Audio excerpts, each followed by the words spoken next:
topic I really wanted to dive in with you was on geofencing. It's getting a lot of attention. But before we really dive in, would you mind telling us a little bit about yourself again and how you became, a Forbes Tech Council member, data thought leader, and co-founder and CEO of BDEX? Sure. Thanks, Jessie. Great to be back with you on this video chat. So again, my history goes back to 1994. Started an internet service provider, sold that to a cable company, and started an internet advertising platform called Contexture Ads, and then ran that for 10 years, and that turned into an opportunity to build BDEX. And so, I've been around the internet and advertising and marketing and data for good 25 years or so. So it's a lot of experience under my belt in that time. I've seen a lot of different companies do a lot of different things, and so I'm just happy to be here and share whatever I can. Awesome. Yeah, the same. And I appreciate learning from you and also having sort of a platform to share with others what we get to dive into. So on geofencing, well, I guess for the newer people, what is geofencing and how does it work? And then why is it so popular right now?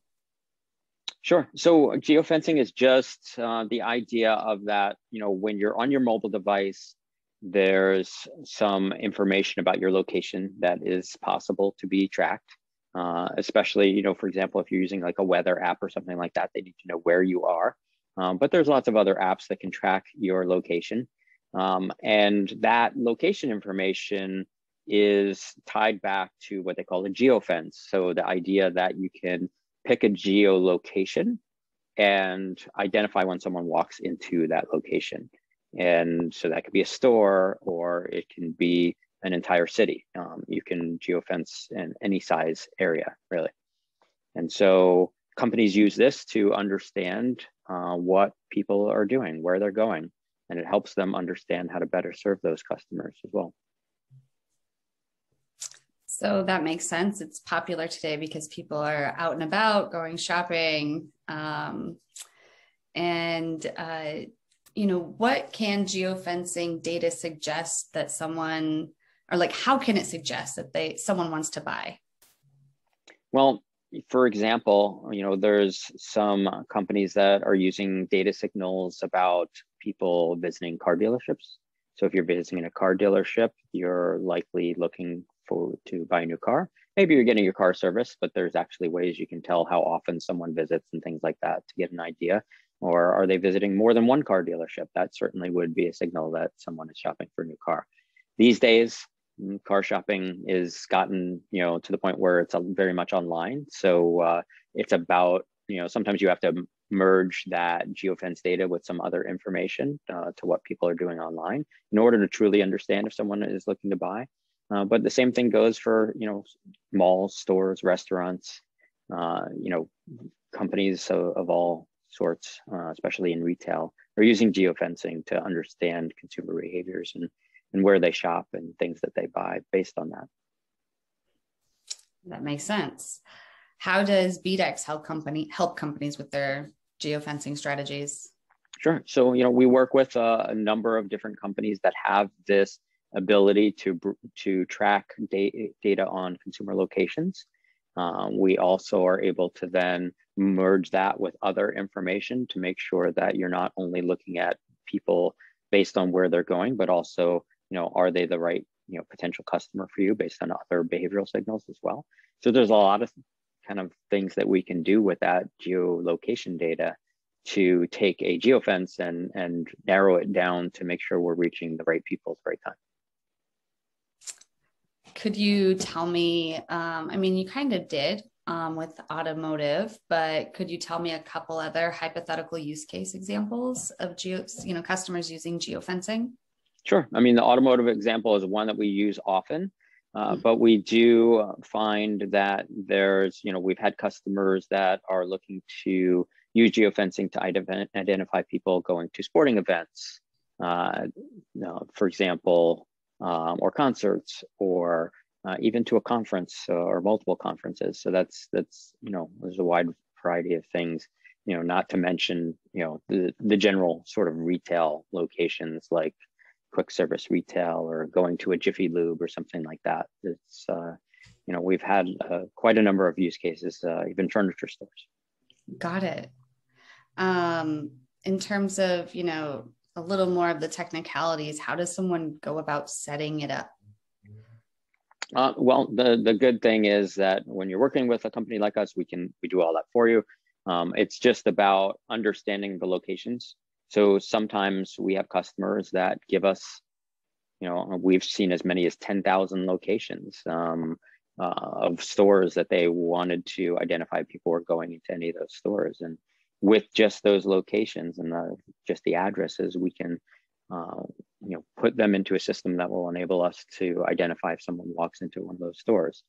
In other cases, that would be more of a custom geofence where we're identifying very specific locations for a specific client. But other times it's, locations that we're already tracking, like the car dealerships or the, quick service retail chains and things like that. Okay. Could you tell me a little bit about the privacy issues with geofencing?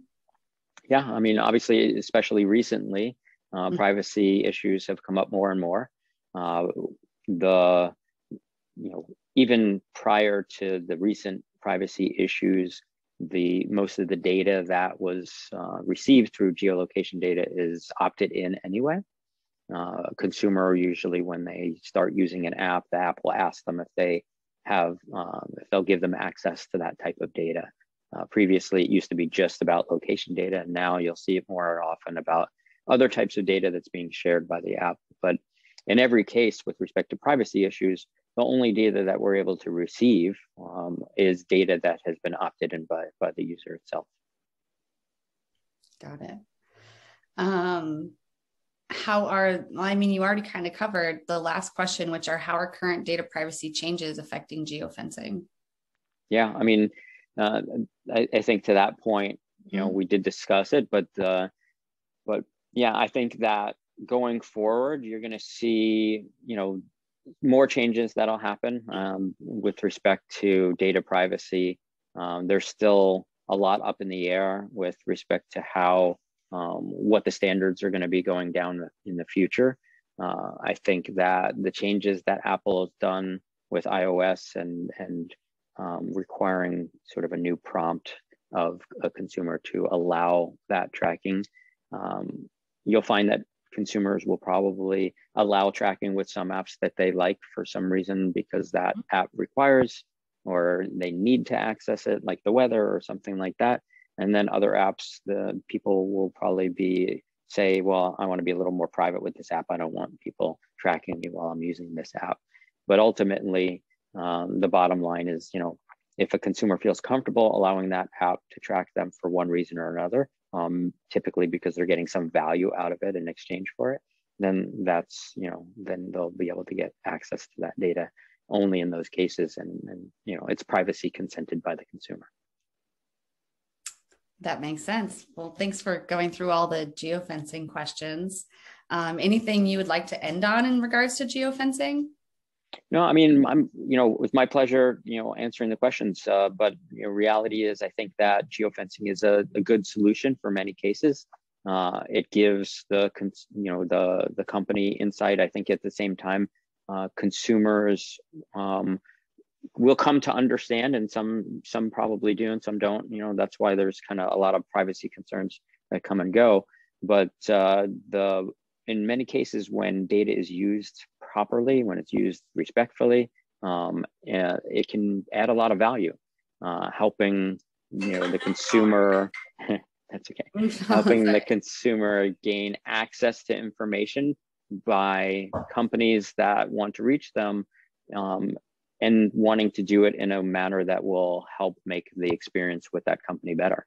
And so I think that adds a lot of value if a company can understand more about you and can then sort of reach you with information and offers and things like that are geared towards your needs, then it's super valuable. And that bodes true for geofencing and using that in a respectful manner as well. That's great. Well, thanks for sharing. Cool. Thank you.